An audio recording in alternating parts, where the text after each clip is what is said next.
오늘은 여러모로 의미가 많은 날이었습니다. 2분기 마지막 거래일이기도 하였으며 일론 머스크 같은 경우 53세 생일을 맞이하기도 하였습니다. 어릴 때 일론의 사진인데 너무나도 귀엽고 해맑은 미소를 짓고 있습니다. 일론 머스크가 좋아하는 숫자가 420과 69인데 어떻게 일론의 생일마저 4월 20일에서 69일이 지난 오늘 6월 28일이 됩니다. 그 밖에 테슬라 역시 아주 뛰어난 경쟁력을 보여주고 있습니다. 지금 보시는 자료는 지난 1분기를 마지막으로 4분기 동안 전기차 전 세계 판매량을 정리한 자료입니다. 단연 테슬라가 1등을 차지하고 있으며 여전히 상대적으로 많은 전기차를 판매하고 있는데 이제 2분기가 거의 끝나가는 상황에서 테슬라의 강세가 눈에 띄고 있습니다. 특히 중국 같은 경우 아주 재미난 모습이 목격되고 있습니다. 사람이 부족해서 재고용까지 하고 있는 상황인데 이제 비슷한 가격대가 아니라 전체 가격대를 본다 하더라도 테슬라의 판매량이 1등을 기록하고 있습니다. 훨씬 더 비싼 차량임에도 불구하고 가장 많은 판매량을 기록하고 있는 중국, 그리고 캐나다에서도 마치 분기 말 딜리버리가 다시 시작된 것처럼 많은 인도량이 목격되고 있다라는 내용이 테슬라 세일즈 직원으로부터 나오기도 하였습니다. 이번 분기 지난 분기 대비 더 높은 인도량을 기록하며 다른 경쟁사들과 비교해도 상당히 뛰어난 퍼포먼스를 보여줬는데 다시 한번 분기 말 박차를 가하는 모습입니다. 여기에 더불어서 아주 흥미로운 장면이 목격되기도 하였습니다. 레딧에서 나온 영상인데 이를 보게 되면 테슬라 세미 트럭 위에 라이다가 달려있는 것 같은 모습입니다. 지금 바로 이 영상이 이야기가 되고 있는 테슬라 세미에 라이더가 장착된 모습입니다. 우리는 테슬라 차량에 라이다가 장착되는 비슷한 경우를 많이 보았습니다. 바로 테슬라 비전 FSD를 시작하기 전에 모델을 더 강화하기 위해서 검증 작업을 거치는 일이었습니다. 그리고 다가오는 8월 8일 FSD 확대와 로보택시가 함께 간다라는 점을 고려하면은 8월 8일 단순 로보택시만 언급하는 게 아니라 마치 과거 스티브 잡스의 원몰띵처럼 세미트럭 자율주행과 관련된 언급이 나올 수 있습니다. 우리가 큰 관심은 두고 있지 않지만 트럭을 통한 물류가 상당히 큰 산업이고 여기서 세미트럭이 큰 힘을 발휘할 수 있게 되기도 합니다. 8월 8일 로보택시 공개 이벤트와 관련된 소식이 여기서 끝이 아닙니다. 테슬라 관련 특허를 정리해주시는 세티파크님께서 흥미로운 특허를 공유해 주셨습니다. 바로 차량 데이터의 익명성을 보장하는 기술과 관련된 특허입니다. 이 특허를 활용하게 되면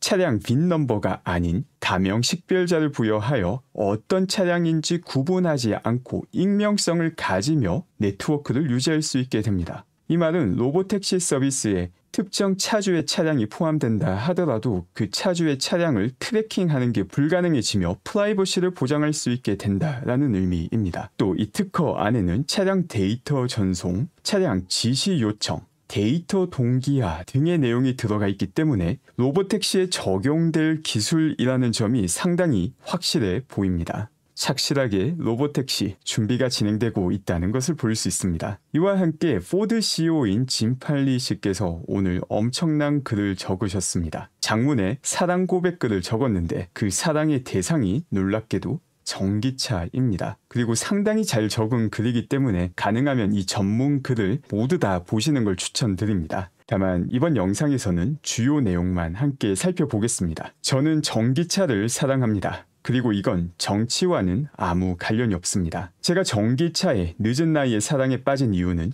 직접 운전해 보았기 때문입니다. 매일 아침 제 차는 300마일 주행이 가능한 상태로 충전이 됩니다. 작업 현장, 캠핑장, 파티장 또는 다른 전기차나 내 집에 전력을 공급할 수 있는 이동식 발전기처럼 작동하기도 합니다. 저는 주요 자동차 제조업체의 CEO로서 모든 잘못된 정보와 오해 속에서 전기차에 대해 고객에게 진실을 알려야 한다는 의무감을 느끼고 있습니다. 과거 핸드폰이 의사와 주식 중개인만을 위한 것처럼 보였던 때가 있습니다. 컴퓨터는 나사에서만 필요한 것처럼 보이기도 하였습니다. 인터넷 역시 일시적인 유행처럼 보이기도 하였습니다. 혁신이 자리 잡기까지는 시간이 걸립니다. 그러나 한번 자리를 잡으면 변화는 깊고 오랫동안 지속됩니다.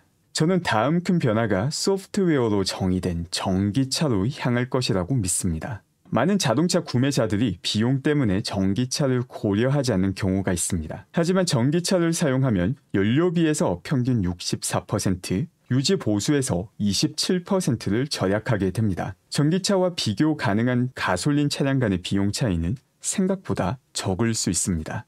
또 흥미로운 점은 전기차를 한번 타본 사람들은 보통 다시 가솔린 차로 돌아가고 싶지 않아 합니다. 전기차 소유자의 거의 70%가 미래의 전기차만 구매하겠다고 말하고 있습니다. 제가 지난 40년 동안 배운 한 가지가 있다면 그것은 고객과 그들의 삶에서 중요한 것에 반대해서는 안 된다는 것입니다. 지금 포드가 전기차 전환의 첫 번째 단계에서 전기차로 인해 돈을 잃고 있는 것은 사실입니다. 주로 초기 투자 비용 때문입니다. 하지만 초기 단계에서 도전적이고 비용이 많이 들지 않는 주요 기술적 도약이 무엇이 있었습니까? 우리가 목표로 하고 있는 전환점은 규제 기관이나 우리를 막으려는 정치인들로부터 오지 않을 것입니다. 그 전환점은 소비자로부터 올 것입니다. 이 내용 하나하나가 아주 핵심을 잘 짚고 있습니다. 일단 정부 정책이나 정치적인 문제들, 많은 사람들이 큰 걱정을 하고 있지만 이게 핵심 포인트가 아니며 제일 중요한 것은 소비자의 선택인데, 이 짐 팔리라는 사람은 40년 동안 내연차 기관에서 일을 했던 사람입니다. 토요타 캠리는 물론이고 이 포드가 본인 할아버지가 함께 일했던 사람입니다. 이런 사람이 전기차를 직접 타보니까 그 전기차 매력에 빠진 것입니다. 그리고 소비자가 제품의 매력에 빠질 때 산업이 변하게 된다라는 핵심적인 내용도 꿰뚫고 있습니다.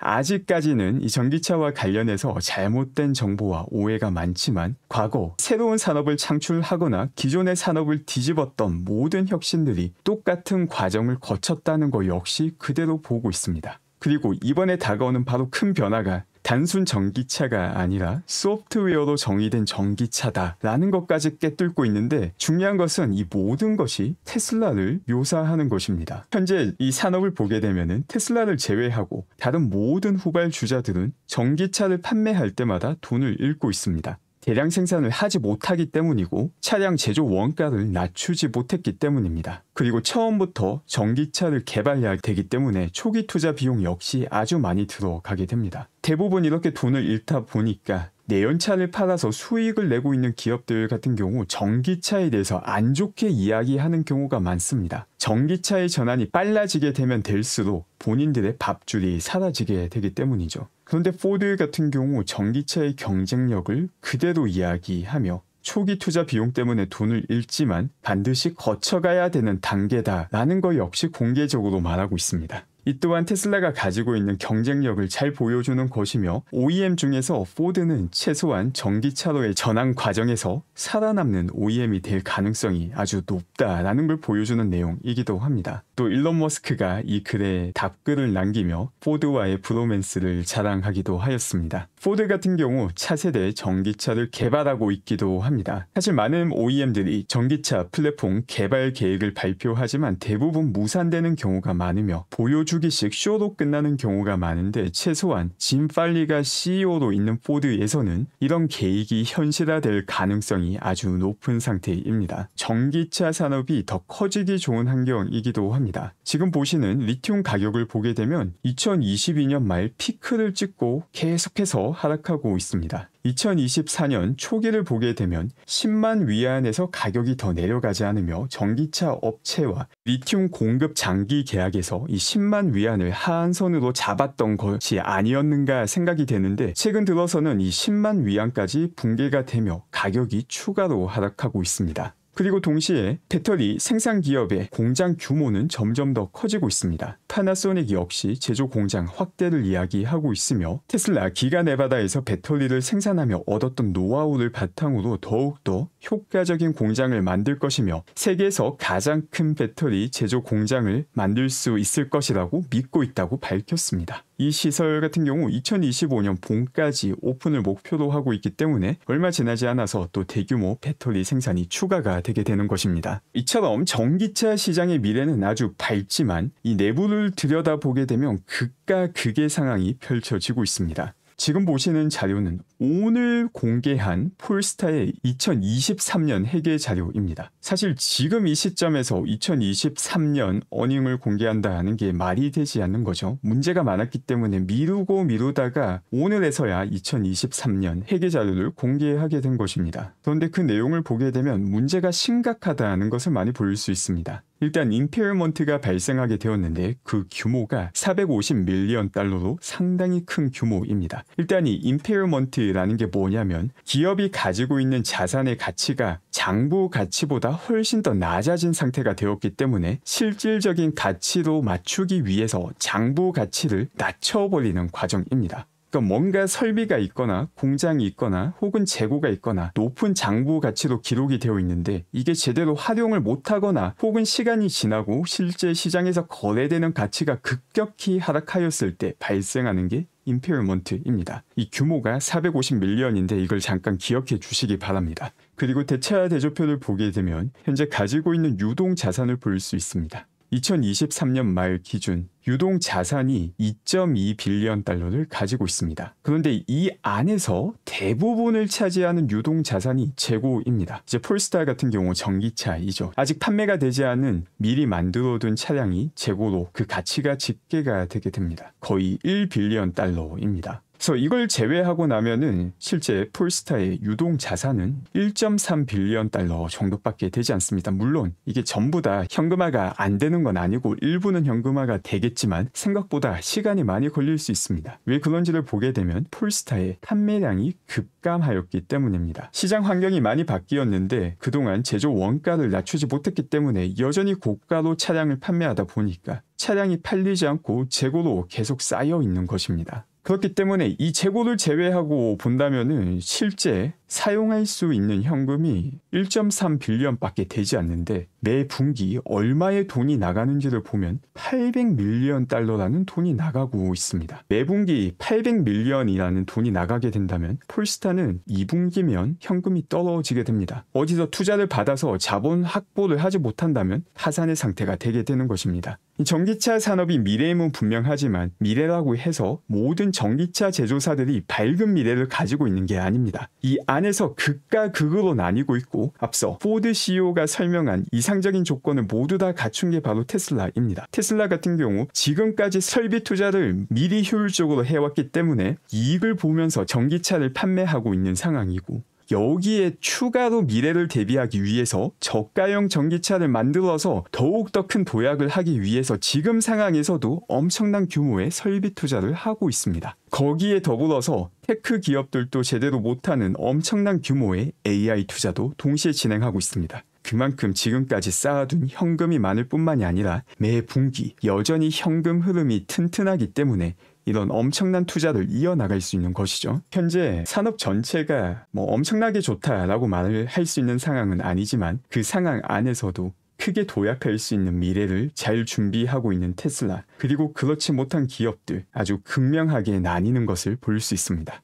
그리고 토요타에서도 테슬라 FSD와 같은 자율주행 차량을 중국에서 내년에 출시할 것이다 라는 정보가 나왔습니다. 이 정보 같은 경우 중국의 토요타 조인트 벤처로부터 나왔는데 이렇게 새로운 자율주행을 출시하게 된다면 역설적으로 테슬라의 FSD 성능이 얼마나 뛰어난지를 더 객관적으로 보여줄 수 있게 해주는 벤치마크가 되게 됩니다. 다양한 종류의 자율주행이 지금 이야기되고 있지만 결국 시간이 지나면 자율주행과 관련된 통계가 더욱더 많이 쌓이게 되고 그 통계 자료 또 극단적인 개별 케이스 비교를 통해서 테슬라 FSD와 다른 회사의 자율주행의 차이가 얼마나 큰지를 또 조만간 1, 2년 안에 명백하게 볼 수 있게 될 것입니다. 스페이스X와 관련된 흥미로운 소식이 많이 나오기도 하였습니다. 지금 보시는 게 다음 스타쉽 발사에 사용되는 찹스틱스를 운송하고 있는 모습입니다. 메카질라 혹은 찹스틱스라고 불리는 이 구조물이 브라조스 산티아고로 옮겨지고 있는데 이게 스페이스X 스타베이스 바로 코앞입니다. 그래서 조금 있다가 이게 나중에 구조물이 다 설치가 되고 나면은 스타쉽이 젓가락처럼 생긴 이 구조물 위에 착륙하는 엄청난 장관을 볼 수 있게 됩니다. 그 밖에 스페이스X와 스타링크가 얼마나 경쟁력이 있는지, 혁신에 초점을 맞춘 기업을 따라잡는 게 얼마나 힘든지를 보여주는 소식이 확인되기도 하였습니다. 아마존에서 밀고 있는 카이퍼, 스타링크와 비슷한 서비스를 준비하는 위성입니다. 원래 계획대로라면 2024년 상반기에 발사될 예정이었지만 이를 4분기로 늦추게 되었습니다. 맨날 소송이나 하니까 기술력 발전에서 밀리고 또 기술력 발전에서 밀리니까 또다시 소송을 하는 악순환이 계속되는 것을 볼 수 있습니다. 스타링크 같은 경우 여전히 쭉쭉 뻗어나가고 있습니다.